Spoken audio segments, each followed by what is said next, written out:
Welcome back, everyone, to a wonderful, wacky episode of The Doctor, where I introduce stories that I've written in my past and the future to a crowd of the future. This is a story that I felt deeply concerned by because of how the American people were lied to and deceived by the NFL. I give you the SnoozerBowl LIII Naptime show. Sunday, February 3rd at 5:30 p.m., America was silent as Gladys Knight opened her voice and graced the world with the U.S. national anthem. There would be only another delightful treat, a surprise to this writer, and it would have little to do with the Super Bowl itself. Even before I knew what day the Super Bowl would be on, let alone which one it would be, one thing had caught my eye: SpongeBob SquarePants. When I heard about this, I was over the moon. This was 2 months after Steven Hillenburg, creator of SpongeBob SquarePants, had passed away from ALS, or anthropomorphic lateral sclerosis. On November 26, 2018, I felt that people were desperately trying to pay tribute to this man who debuted his underwater creation on May 1st, 1999. On September 7, 2001, Hillenburg had produced an episode titled Band Geeks, in where Squidward tells a lie claiming that he has a marching band after his high school rival, Squilliam Fancyson, brags about being a successful band leader. Squilliam offers to let Squidward and his band cover for him at the Bubble Bowl, a sporting event. Squidward accepts eagerly but realizes he does not have a band. He recruits various citizens of Bikini Bottom to play in his band, but they perform terribly in rehearsal, which makes Squidward quit. SpongeBob Disgrace gets the band together and they give the performance of their lives at the Bubble Bowl. Squidward is successful in front of his rival. Now, the reason I'm mentioning this in an episode,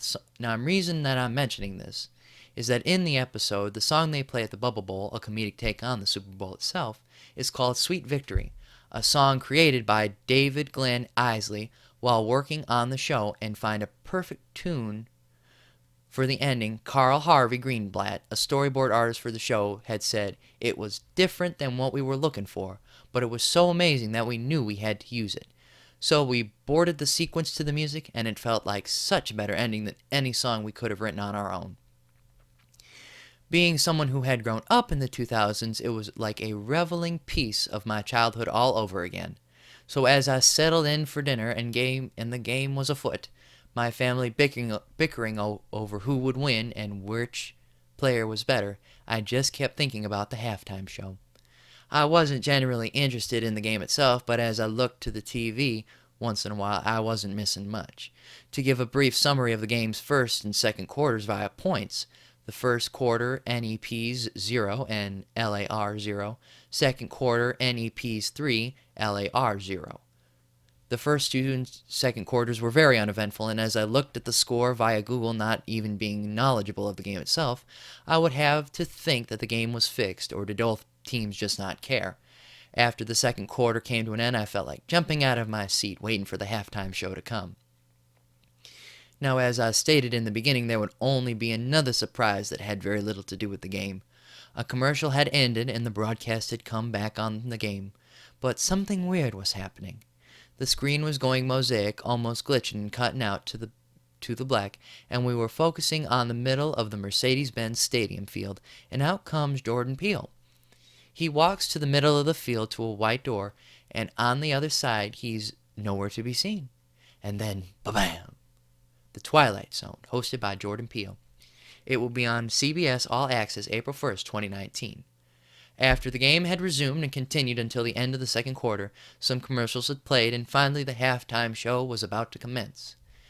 As I waited with hope and excitement, Maroon 5 began to play, and that had come to pass, and when the moment we all had waited for.